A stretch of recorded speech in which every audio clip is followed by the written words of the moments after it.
مہاجرین کی 12 نشستوں پر کراچی، لاہور، راولپنڈی، سیالکوٹ، جھنگ، خانیوال، ساہیوال اور پشاور میں پولنگ ہوئی۔ دن بھر کشمیری مہاجرین ووٹ کاسٹ کرتے رہے۔ لاہور میں خاتون ویل چیئر پر بیٹھ کر ووٹ کاسٹ کرنے پہنچیں۔ گجرات کے ایک پولنگ اسٹیشن پر نون لیگ کے کارکنان اور پولیس میں تلخ کلامی کے بعد صورتحال کشیدہ ہوئی۔ کراچی کے پولنگ اسٹیشن پر کشمیری خواتین پرعزم نظر آئیں۔ کراچی اور لاہور سمیت مہاجرین کی 12 نشستوں پر پولنگ۔ راولپنڈی، سیالکوٹ، جھنگ، خانیوال، ساہیوال اور پشاور سمیت دیگر شہروں میں بھی کشمیری مہاجرین نے حق رائے دہی استعمال کیا۔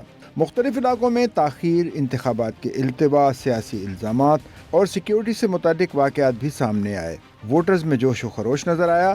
خواتین کی بڑی تعداد بھی ووٹ ڈالنے کے لیے پہنچیں۔ جی اپنے ووٹ کا حق استعمال کر کے انشاءاللہ ہم بتائیں گے کہ کشمیریوں کی نمائندگی مہاجرین مقیم پاکستانیوں کی بھرپور نمائندگی ہونی چاہیے۔ بالکل نکلیں اور پرامن طریقے سے ان کا ساتھ دیں اور ان کو بھی نمائندگی کا موقع ملنا چاہیے۔ اچھے انتظام ہے، ابھی تو یہاں تو ایسے نہیں لگا سیکورٹی کی، تو ابھی انتظام صحیح رکھتے ہیں۔ صبح سے ماشاءاللہ کافی تعداد ووٹرز کی آ چکی ہے اور ابھی بھی جو ہے وہ ووٹرز کھڑے ہوئے ہیں، اپنی اندراج کرا رہے ہیں اور اندر جا کے جو ہے وہ ووٹ کاسٹ کر رہے ہیں۔ الحمدللہ سیکیورٹی کے حوالے سے ہر حوالے سے جو ہے یہاں پہ بہترین نظام چل رہا ہے۔